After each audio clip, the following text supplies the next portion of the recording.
Y en estos momentos comienza la comparecencia de Donald Trump. Commissioner Roger Goodell, Washington Commanders owner Josh Harris, and Washington, D.C. Mayor Muriel Bowser, Secretary Scott Turner, Secretary Doug Burgum, and I see Howard Lutnick is here too, Commerce, and some others that if I could see past the press, I'd name you, but I can't. I'm pleased to reveal that the 2027 NFL Draft, that's a big thing, will be held right here in our nation's capital, Washington, D.C., on the National Mall, and you get a little glimpse of it.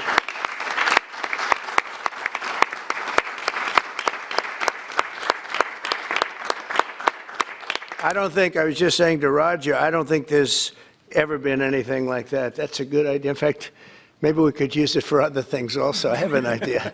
It's going to be beautiful. It's going to be something that nobody else will ever be able to duplicate that, I don't suspect. It's very exciting. Every year, hundreds of young football players have their dreams come true as the NFL teams across the land, and you just saw that last week, select the best young players in America to join their ranks.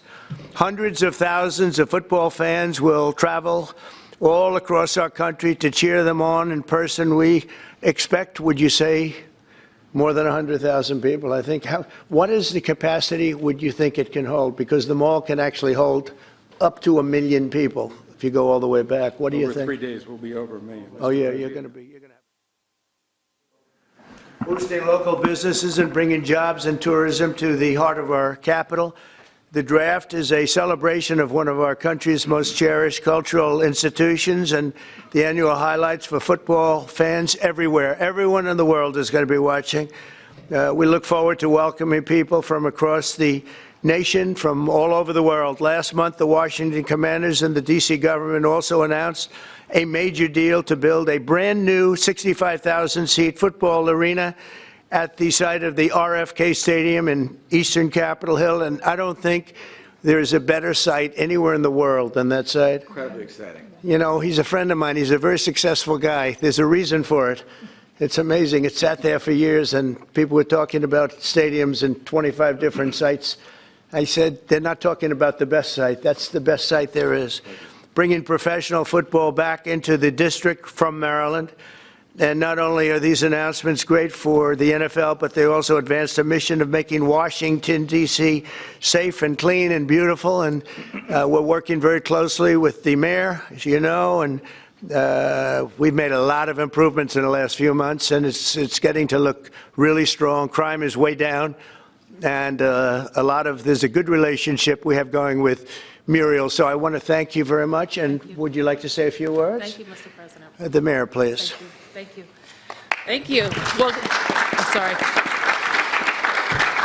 Well, greetings. I'm Muriel Bowser. I'm the mayor of the best city in the world and also the sports capital. And we are delighted to be here with the Washington Commanders, the NFL, and the president to talk about this very exciting announcement for Washington, D.C. We believe in investing in sports because they have helped us transform neighborhoods, and the NFL bringing this event to the nation's capital will help us fill hotel rooms, our restaurants, and Americans from all 50 states will come to their nation's capital and enjoy our beautiful city and museum. So we're just delighted to be here, and we want to thank everybody for all the hard work to get here. Thanks, Mayor. Thank you.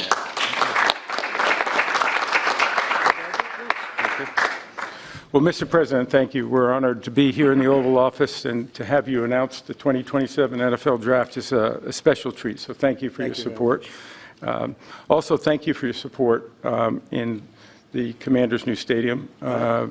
We agree it's going to be a great site. We think it's going to be great for our fans here, and it's great to come back home.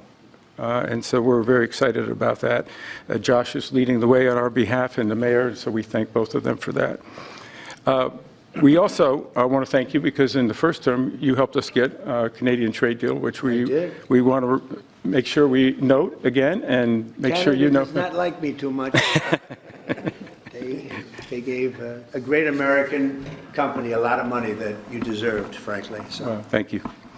The draft has really become one of the great entertainment and sports events. Just a week ago in Green Bay, we had over 600,000 people attend. The year before in Detroit, we had close to 800,000. As the President remarked, we believe we'll be well over 1 million when we come here to D.C. in 2027. So we not only believe it's a great site, we believe it's consistent with what the President said, which is investing in our communities, investing specifically here in the nation's capital, one that I grew up here in Washington, D.C., and is particularly important. We think we can have a tremendous impact on this community, and it will not just be an event, it will be something that will show the world how far the nation's capital has come and where it's going. So we're very excited about that. And we thank everybody here. We thank you for your support. We know it's going to be a great event. Mr. President, we thank you again. Thank you very much. You're welcome. Good luck with it. Yes, thank you. Mr. President, thank you very much. We wouldn't be here without you. Thank you for your leadership in terms of the stadium, and now, what a great day for Washington. I mean, to host the NFL draft in 2027 on the Mall.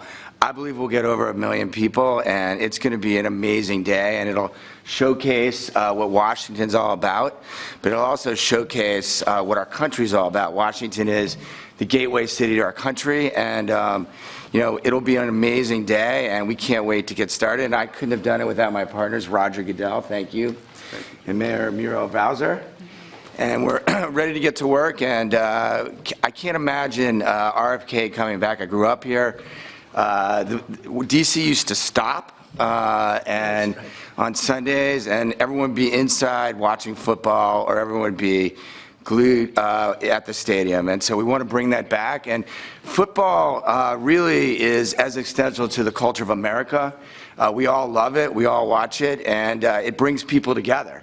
And so what a great way to celebrate the United States of America, the NFL, and the Washington Commanders. And President Trump, we leave on your desk a Trump jersey. You are the ultimate commander, so it is a Commander's jersey.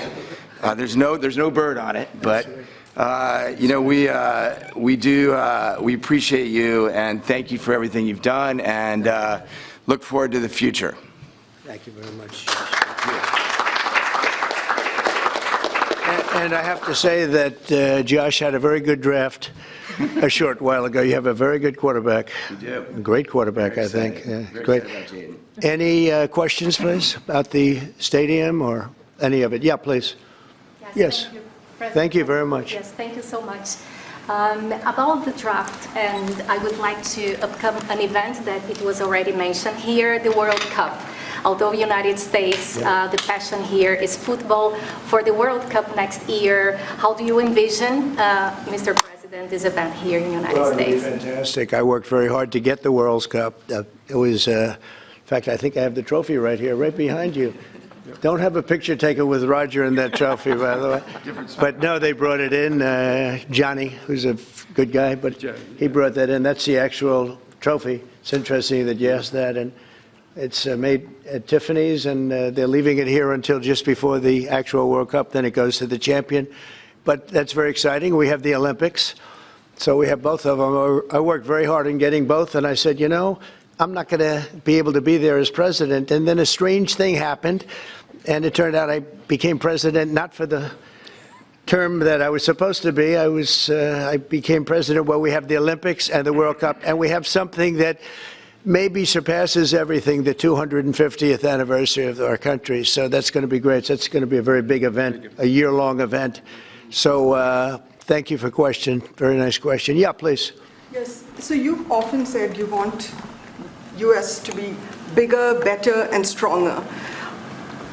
Currently, Russia is the biggest country in the world by landmass, followed by Canada and then China.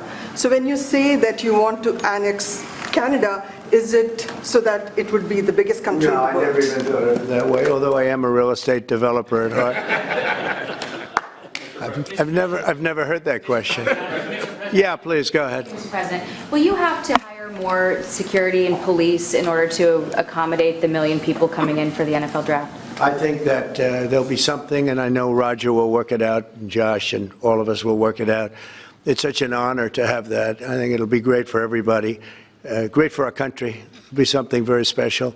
There's no scene like it. There's no site like it. My whole life was based on sites, locations, and as soon as I looked at that rendering, it's going to be beautiful. It's going to really be beautiful. You know, interestingly, I didn't know exactly where it's sat relative to the Capitol, but the stadium, if you go back, is right behind the Capitol, miles behind, but nevertheless visually right behind it. So it's going to be an architect's dream, whoever the architect is chosen, and the owner. It's going to be something special. I think it's going to be great for the area. Going to be, it will be top of the line. I know these people very well, and they only know about top of the line. And I would say that more will be put into the stadium than would be put into a identical stadium of a similar size. I think they're going to do a special, because of the importance of the location. I have no doubt they'll do a special job. Yeah, please. Can you explain a little bit about how you would implement tariffs on the film industry, kind of how that would work? Well, that's a different story, but our film industry has been decimated by other countries taking them out, and also by incompetence, like in Los Angeles. The governor is a grossly incompetent man. He's just allowed it to be taken away from, you know, Hollywood. Hollywood doesn't do very much of that business. They have the nice sign and everything's good, but they don't do very much. A lot of it's been taken to other countries, and a big proportion. And I'm actually going to meet with some, because, you know, there's some advantages, I guess, and I'm not looking to hurt the industry. I want to help the industry. But they're given financing by other countries. They're given a lot of things, and the industry was decimated. If you look at how little is done in this country now, you know, you think we were the ones. We used to do 100, not long ago, 100%. Now we do almost like very little. It's shocking. Are you in that business too? Because he's in so many businesses. You could explain it, but it's not a good situation. So we're going to meet with the industry. I want to make sure they're happy with it, because we're all about jobs. That's all what you know, it's very important. It's a big industry, but it's an industry now that's, it's really left, it's abandoned the USA, where it started. And we'll get it back. Yeah, please. Thanks, Mr. President. First, I just want to thank you for letting us in here. I'm with Zero Hedge, and the last administration banned us on social media, so we're really grateful to be in the White House. And this is not exactly sports related, but I've been dying to ask you this question for a long time, which is that 2.5 years ago, the Nord Stream pipeline blew up. Yeah. And despite what people like John Brennan and all the hawks said, you were one person who said Russia probably did not blow up its own pipeline. Yeah, if you can believe, they said Russia blew it up, yeah. And so I'm wondering, now that you're president, if you would consider launching a formal investigation into what happened there and who actually did blow it up. Well, probably if I asked certain people, I'd be able to tell you without having to waste a lot of money on an investigation. But I think a lot of people know who blew it up. But I was the one that blew it up originally, because I wouldn't let it be built. And then when Biden got in, he allowed it to be built.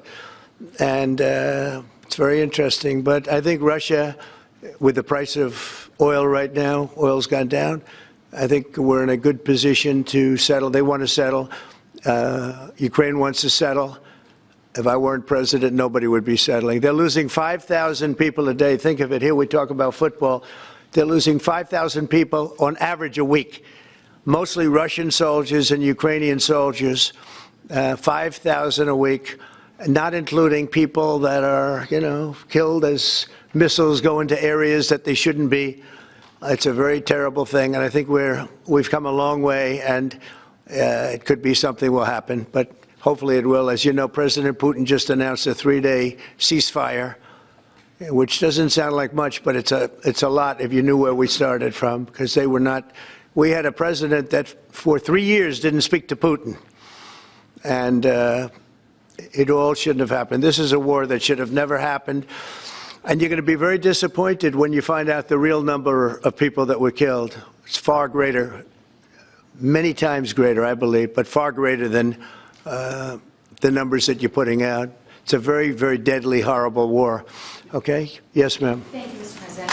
Some Catholics were not so happy about the image of you looking like the Pope Oh, I see. You mean they can't take a joke? You don't mean the Catholics, you mean the fake news media. Not the Catholics loved it. I had nothing to do with it. Somebody made up a picture of me dressed like the Pope, and they put it out on the internet. That's not me that did it. I have no idea where it came from. Maybe it was AI, but I know nothing about it. I just saw it last evening. Actually, my wife thought it was cute. She said, "Isn't that nice?" My question about Actually, I would not be able to be married, though. That would be a lot. I'd have to the best of my knowledge, popes aren't big on getting married, are they? Not that we know of. No.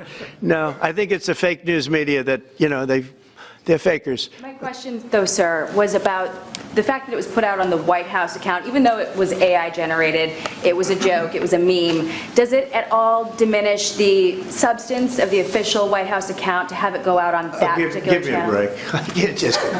It was just somebody did it in fun. It's fine. Have to have a little fun, don't you? Yeah, please, go ahead. Tell me about the program that's just been introduced to give undocumented immigrants living in the United States About me? $1,000 to self-deport. Can you just tell us a little bit? Oh, the new program, The new program. yeah. We have millions of people that have come into this country illegally through an administration that didn't know what they were doing. They didn't have a clue. And now we find out officially they didn't because the president was incompetent, but I could have told you that before.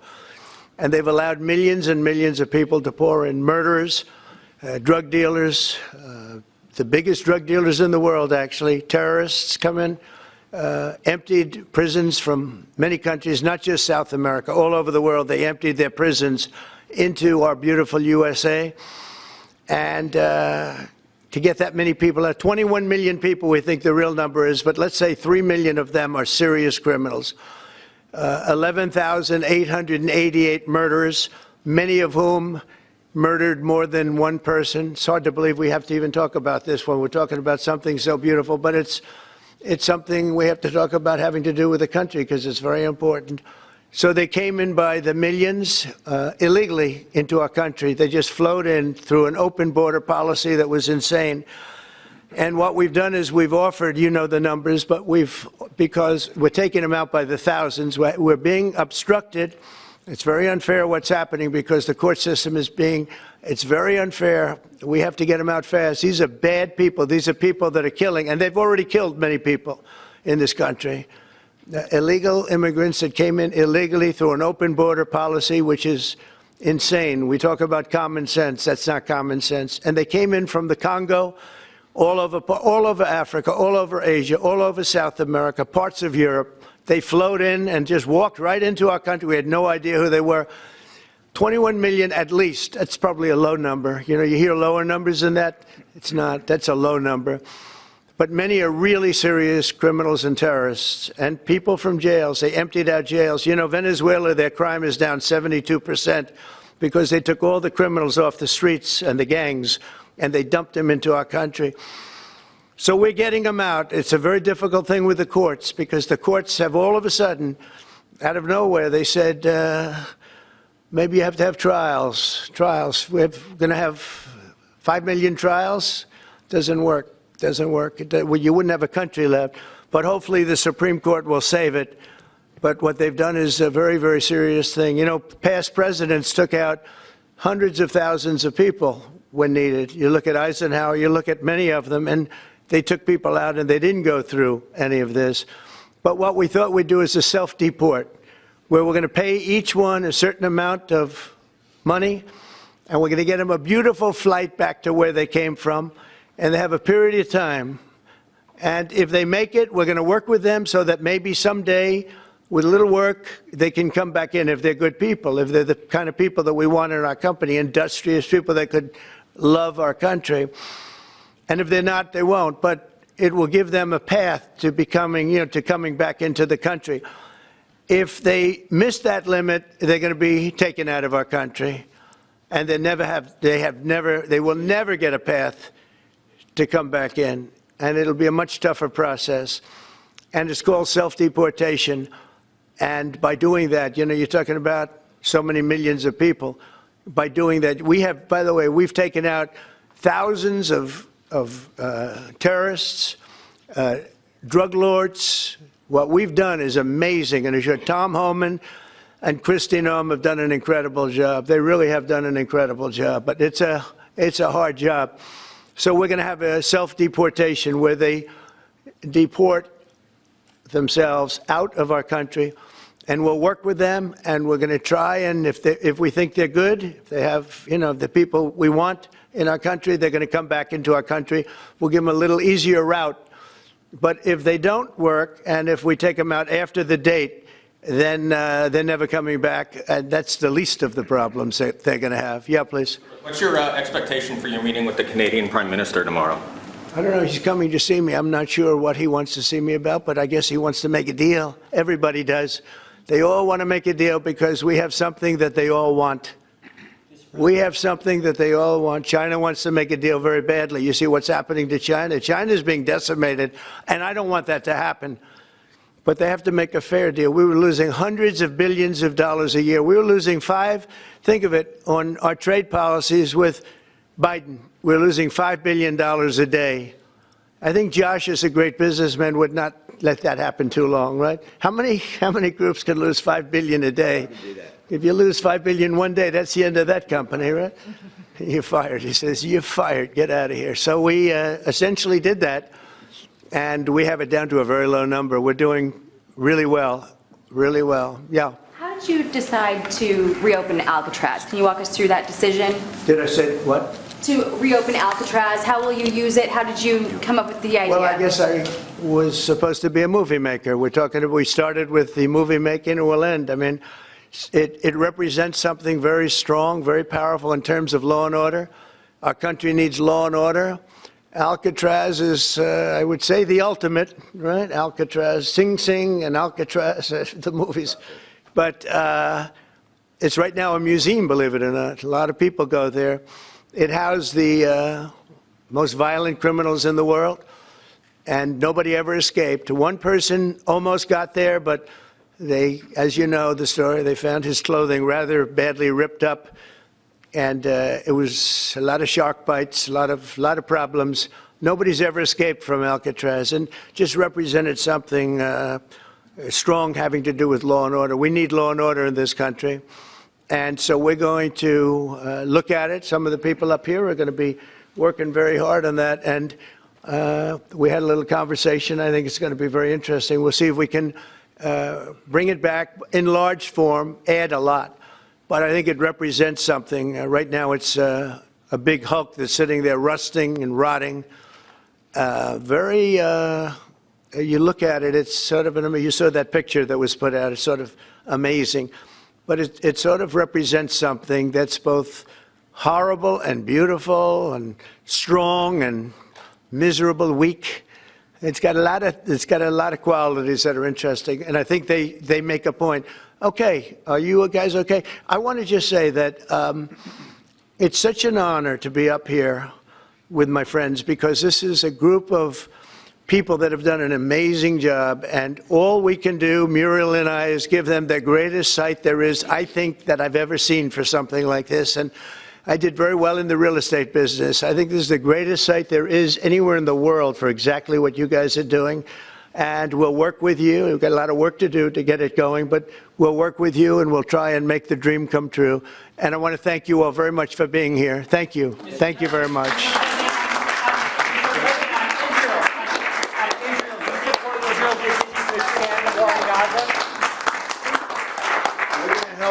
We're going to help the people of Gaza get some food. People are starving, and we're going to help them get some food.